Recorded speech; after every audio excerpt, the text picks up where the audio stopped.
Treyarch just announced that skill-based matchmaking will no longer be in Black Ops 7. At launch, open matchmaking with minimal skill consideration will be the default matchmaking for Black Ops 7 multiplayer. Our team is committed to providing players with a more varied experience, and the beta was a valuable opportunity to test this approach. We've heard the community discussion around a lobby disbanding, and we're focused on keeping players together from match to match more often in. Today, we're excited to announce we have persistent lobbies at launch, and we'll have more details closer to launch. It's a priority of ours to have a fair and competitive balance across all input devices at launch. We'll be sharing more about potential adjustments to rotational aim assist and aim assist strength on a controller ahead of Black Ops 7's launch. Our open playlist going to be the standard for launch. I'm very happy to say that the matchmaking that we introduced in the Black Ops 7 beta, which is the classic matchmaking where skill is minimally considered, will be the new standard matchmaking for Black Ops 7 multiplayer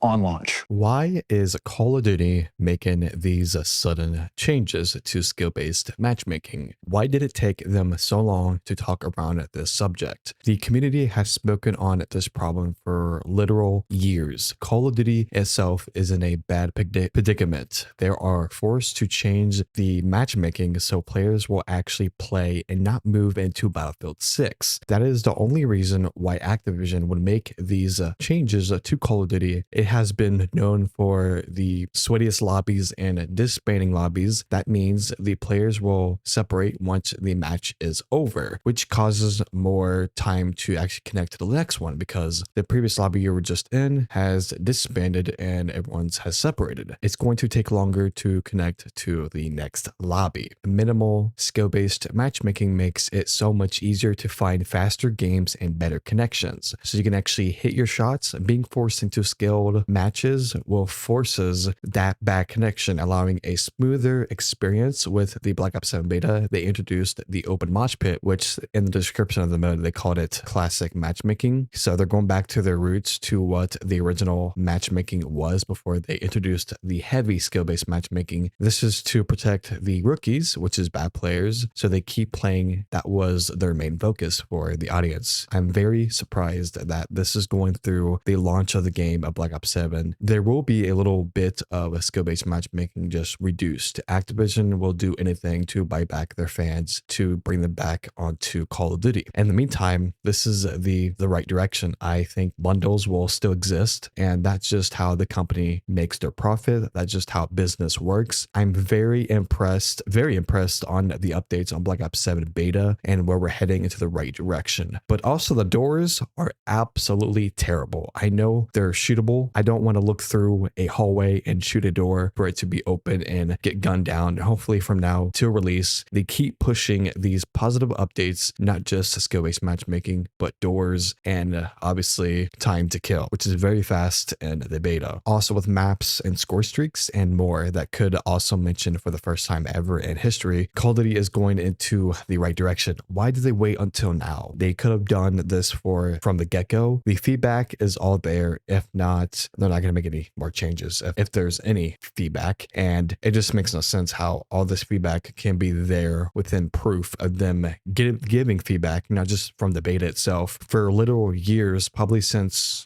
Black Ops 4. Modern Warfare, newer one, was heavy skill-based matchmaking, and Cold War was pretty bad. So I think the introduction of Cold War really brought the bad skill-based matchmaking, and I feel like Battlefield 6 is the reason why they're making these changes, because it's their competitor. This is the only game that can actually keep up with the Call of Duty gameplay mechanics, which is kind of crazy. Which, seeing all the feedback they have taken from the beta, and they're actually taking that into a grain of salt and actually putting that into Black Ops 7, even for the launch of the game, is kind of weird and kind of surprising, because we don't know if this is because of Battlefield 6 or they're just actually listening to the community. I don't know if Activision's in charge or Treyarch is in charge. I guess it's kind of the decision making, which Call of Duty was zipping down onto 50 to 60,000 concurrent players, and that's including Call of Duty itself, Warzone multiplayer, and zombies, which it was in a bad state for months and months, and that they're just now changing it. And I think fans are very excited, which I think either way, even them removing skill-based matchmaking and not really completely removing it, but reducing it, I think it's going to allow players to have a better experience overall. It will give the pre-orders more time to actually get in, so we can actually break those records like they always do every year. Don't know how, but I think this year would be very good for this. I think that the open mosh pit was a good experience for me, but I felt like the lobbies were still sweaty in my games. I had a few games that were all right, but most of the time the skill-based matchmaking was going through the roof in my games. It was absolutely horrendous, which I played a little bit of zombies. I try not to play it too much to burn myself out on it. I want to wait for the full game launch so I can actually have that full experience on Ashes of the Damned and the Barn survival map, which we'll be getting more maps throughout the seasons. With multiplayer, it felt like more like Black Ops 4 than Black Ops 6. I think the Omni movement feels exactly the same from Black Ops 6. They just added the wall jumping, which is pretty nice. But overall, the score streaks were kind of crazy, especially that sniper can actually shoot through walls and have wall hacks. That is absolutely insane. If there's any more information that comes out for Black Ops 7 regarding zombies, multiplayer, or Warzone, if it's any big news or if it's something small, I'll probably just make a short about it. We also have another tweet here to encourage JD. Shout out to all the hardworking developers who have always tried their hardest to make Call of Duty great. Activision executives who made decisions around skill-based matchmaking, not investing enough in anti-cheat, and disbanding lobbies are the ones to blame. Today, developers and players won, which was the Charlie Intel, which breaking Call of Duty Black Ops / will have the open matchmaking at launch and have non-disbanding lobbies and multiplayer at launch, which we had Brian Bright on Twitter responding to this saying the devs at IW made this decision. It was pushing back, but unfortunately was not working on multiplayer. I specifically remembered arguing this during Infinite Warfare development, and I likened the lobby to the corner bar. We hang, meet people, and forge some friendships, a LA NW1 or 2, or in my case, Quake 3 Arena. The push for faster matchmaking and better team balancing, skill-based matchmaking was their focus, which it ties to catering less skilled players, which was rookies. And in fact, it took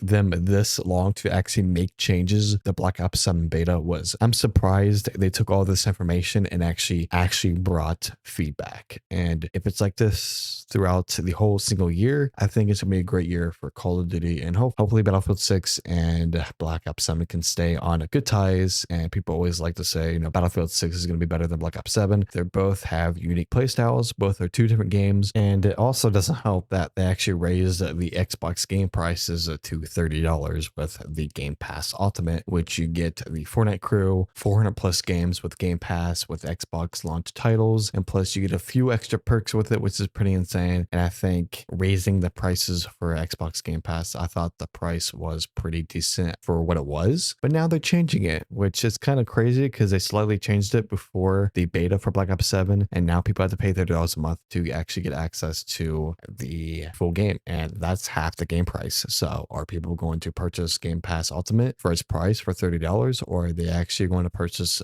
Black Ops 7 for $70 plus tax? So it's up to the players, but my overall experience with the Black Ops 7 beta was pretty fun, but it was very sweaty. The doors were actually annoying because you have to shoot them for them to open. Then it just overall the gunplay feels like Black Ops 6, but more caters to Black Ops 4 gameplay style. I think the score streaks are pretty fun to use, and overall the gameplay mechanics in the HUD was pretty slim. And overall the beta was pretty successful because it's mostly trying to get feedback and actually make the game of the launch funner than it's normal experienced if it was normally launched without the beta, so they can actually do feedback.